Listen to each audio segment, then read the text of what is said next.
Hi, I'm Scott from Bago Games in this very comfortable bed to talk a little bit about PHOGS with James from Bitloom.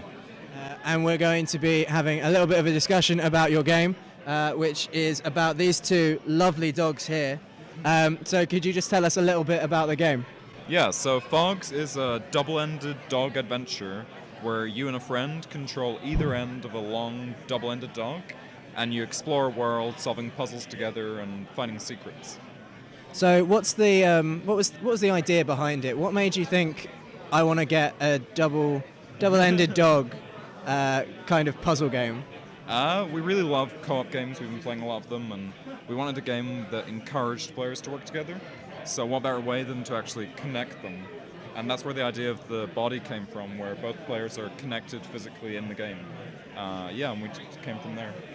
So what was the like inspiration in terms of like the design of the two dogs? So we really love things like Overcooked and these really hectic co-op games where you're running around, but the idea of actually connecting two dogs came from just having the players fight over their body, basically. And we prototyped it quickly and it just worked so nicely. We decided to try and make it into a character. The cartoon world came from the idea of this dog, and it just felt like one of those old 90s cartoons, so they all fit together really nicely.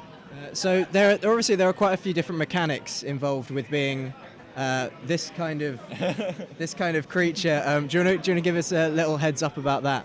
Yeah, so in the game you can worm your way around, but you can also stretch your body and grab onto things. And one of the things that we have in the demo is you can grab a pipe with water coming out of it, and that water gets funneled through your dog's body and comes out the other dog, and then you can use that to do things like grow plants and water other things in the world.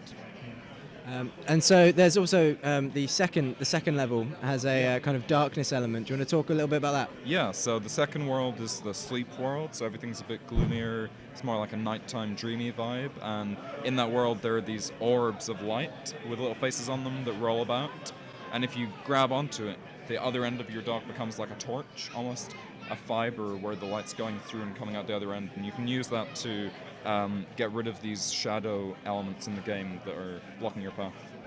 So how would you describe the game in terms of, would you say it's a platformer or a puzzle game, or how would you describe it? Yeah, I'd describe it as a kind of cross between a physics puzzler and a physics platformer.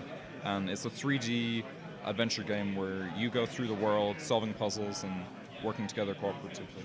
So whenabouts is the release slated or expected? So we're hoping to release next year, 2019, and that'll be on PC, and we're exploring other platforms too.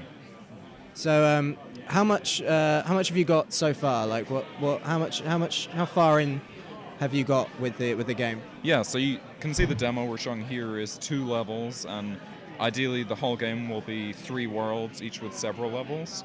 And we've been working on those in our studio, and they're coming along nicely. So when you're testing the game, do you ever get into like fights over the dog?